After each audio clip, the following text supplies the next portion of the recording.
अकोला 16 साल की नाबालिग लड़की से दुष्कर्म करने वाले आरोपी को अकोला पुलिस ने 6 दिन बाद गिरफ्तार कर लिया। आरोपी को मध्य प्रदेश के इंदौर से गिरफ्तार किया गया है। आरोपी का नाम तौहीद समीर है। इस आरोपी ने मौका पाकर लड़की के घर जाकर उस पर चाकू का भय दिखाकर उसके साथ दुष्कर्म किया। लड़की के घर वाले भगवान गणेश विसर्जन के लिए गए थे। उधर इस मामले के बाद अकोला में आक्रोश फैल गया। इस मामले में विपक्षी दलों के विधायक समेत सत्ताधारियों ने आरोपी के खिलाफ कड़ी कार्रवाई की मांग की है। अकोले से बीटी न्यूज़ हिंदी की रिपोर्ट।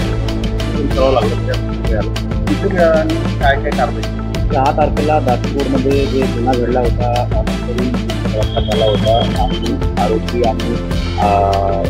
जे आहे तौहीद खान हे आणि ज्याची मुली आहे ते वेगवेगळे समाजाने थोडासा गुन्हा गंभीर होता आणि त्याच्यानंतर आमचे 4 पथक रवाना झाले होते।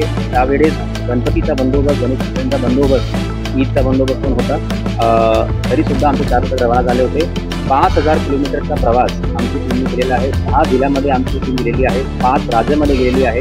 गुजरात, यूपी, एमपी, दिल्ली, महाराष्ट्र आणि 10 जिल्हा भुसावळ, सूरत, अहमदाबाद, आग्रा, दिल्ली, झांसी, भोपाळ, देवास, शिवपुरी, पुणा आणि नंतर काल रात्री आम्हाला यश भेटलेलं आहे।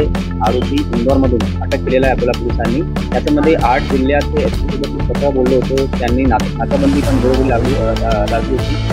खूप चांगला एक टेक्निकल सर्व्हिलन्स, खूप चांगला ह्युमन इंटेलिजन्स आणि नेटवर्क, आमचा इन्फॉर्मर नेटवर्क त्याच्यामध्ये ॲक्टिवेट आम्ही केला होता आणि CRP आणि RPF 12 ट्रेन, पूर्णपणे 12 ट्रेन्स आम्ही सर्च केली होती आणि रात्रीभर म्हणजे आमची टीम होती नव्हती।